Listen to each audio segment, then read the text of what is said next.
If I say the name Taylor Swift around you and you have the automatic want and desire and urge to spit in my face and curse my entire bloodline, then this video is for you.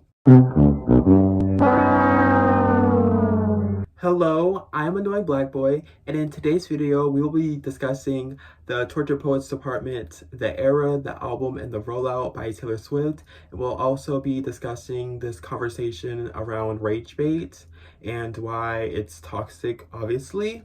But before we get into all of that, I like making video essays in regards to anything having to do with internet culture and pop culture. And I also like making commentary videos on TV shows and movies. So if that appeals to you, make sure you like, share, comment, and subscribe. And with all of that out of the way, let's get into the video. At the 66th Annual Grammy Awards that was held on February 4th, 2024, Taylor won Best Pop Vocal Album for her album Midnight. During her acceptance speech, she announced a brand new album called The Torture Poets Department, set to be released on April 19th, 2024. And quickly after her speech, she posted on social media the cover art. And then the next day, she posted the track list, revealing 16 new tracks. I am literally so stupid. Of course, it's new because it's a new album, like, duh. This came as a surprise to fans and me too, because we all thought that she was going to announce her re-recording of her album Reputation, because in 2023 she released her re-recordings of Speak Now in 1989, and also because of what she wore at the Grammys. And her Instagram profile picture, she changed it to a darkish black and white version of the Midnight album cover. So we thought for sure that we were going to get Rep TV. And I know for a fact that she knew what she was doing, because she is just so smart like that. She knew we all thought she was going to announce Rep TV, but bam, she surprised us with a brand new album. And I think this came as more of a surprise because she released Midnight in October of 2022, and this new album was coming in April of 2024. So that's only about like a year and a half since, you know, those two eras. And in the West, when it comes to you know, Western artists, that is quite a bit of short time, because usually one album to the next album would take about at least 2 years. She started working on the album immediately after submitting her previous album Midnight to her record label Republic Records. And she was also secretly working on her album during the US leg of her Eras tour in 2023, which is actually insane. Kudos to her, but she is never beating those "she never sleeps" allegations. While making that album, her dating life continued to be widely talked about and speculated in the press, in the media, and some of those themes are actually included in the album. At one of the Melbourne shows during the Eras tour, she talked about how this was an album she felt like she needed to make, and also how songwriting is an integral part of her life. It is speculated that the relationships mentioned in this album include Joe Alwyn, Maddie Healy, and Travis Kelce, as Travis Kelce is her current partner. And at least with the standard version of this album, there's kind of like this online inside joke with like fellow Swifties saying that even though she has been in a relationship with Joe for the past 6 years, this, like, most of the songs on this album are most likely about Maddie Healy, even though that was a very short-lived situationship. So I think that's kind of like low-key kind of funny. This album is very personal with songwriting. It explores introspections of her personal and private life, her past relationships, and how she is perceived by the general public and the media, which is absolutely terrifying. And it reminds me of Reputation, of the Reputation era, because it has those similar topics. Heartbreak is the main topic and theme with this album. Some critics characterize it as a post-breakup album, but other topics include delusion, anger, mourning, and death, which reminds me of the movie Dead Poets Society. And I'm pretty sure, like, she drew inspiration from that movie. And the interesting about that is the movie was released in 1989 and Taylor was born in 1989, and she also has an album named 1989. So I just love how her mind works. Even though this album deals with a lot of serious topics, it is still very self-aware, witty, and humorous with its writing. This album was mainly produced by Jack Antonoff and Taylor Swift, and at its core, it does explore like many genres, but at its core, it is a minimalistic synth pop album, and media outlets describe the album's aesthetic as gothic, especially dark academia. Now let's talk about the promotion and the release. Along with announcing the standard track list, she announced 4 physical editions that were each titled after a bonus track, and those include the Manuscript, the Bolter, the Albatross, and the Black Dog. She has also partnered with Target for an exclusive Phantom Clear Collector's Vinyl Edition. The album was promoted on digital platforms like Apple Music, Spotify, YouTube, etc., luring fans to search for Easter eggs, something she is known for doing before releasing an album. Apple Music made 5 playlists modeled after the 5 stages of grief, and it was called the 5 stages of heartbreak, using previous Taylor Swift songs, which was genius because the Tortured Poets album had themes of mourning and death.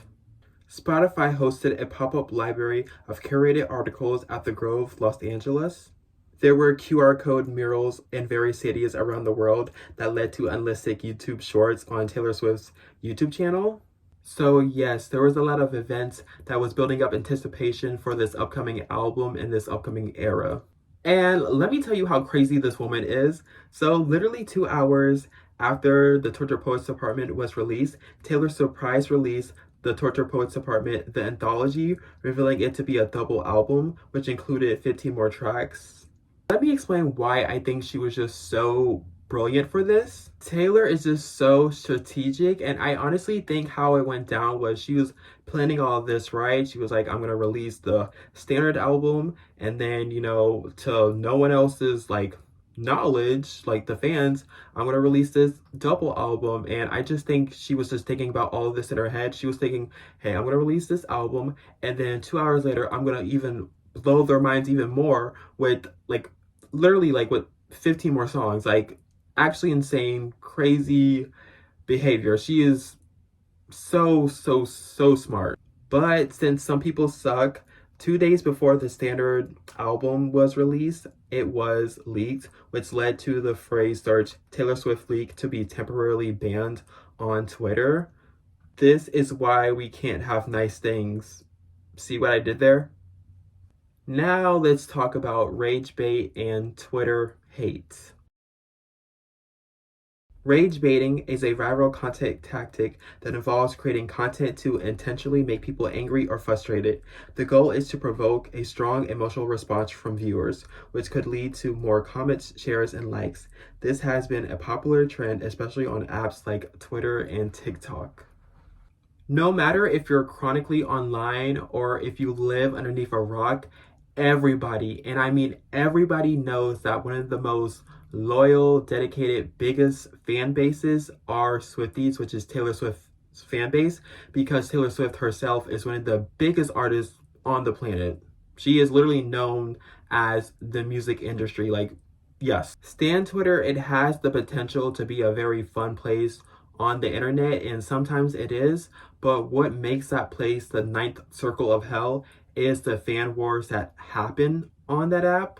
Stans would literally get into these little Twitter fights saying stuff like, my fave is better than your fave, or my fave has more Grammys than your fave. Like, just stupid stuff like that. And it leaves like multi fans in like a weird place because it's just, the fighting is so unnecessary, and it is very possible to like multiple artists at once, and it's also very possible to like maybe just one artist but still respect other people's opinions. Some of the biggest, most devoted fandoms on at least Stan Twitter or like music Twitter would be the Beyonce fans, which are known as Beehive, Arianators, which are Ariana Grande fans, and the Barbs, which are Nicki Minaj's fans. Even though all of these fandoms hate each other, they all do have one thing in common. They hate Taylor Swift, and they hate Swifties even more. And they will do and or say anything to deny Taylor's talent, her accolades, her achievements, etc. Obviously, this does not apply to all Beehives, Arianators, and Barbs, like obviously. And obviously, not all Swifties are innocent either. Like, some Swifties, they get into the shit too, so let's not get that twisted, okay? Let me say this again. This is not me coming for a particular fandom, and this is not me coming from Beehive, but this is just my personal experience, something I've literally seen with my own two eyes.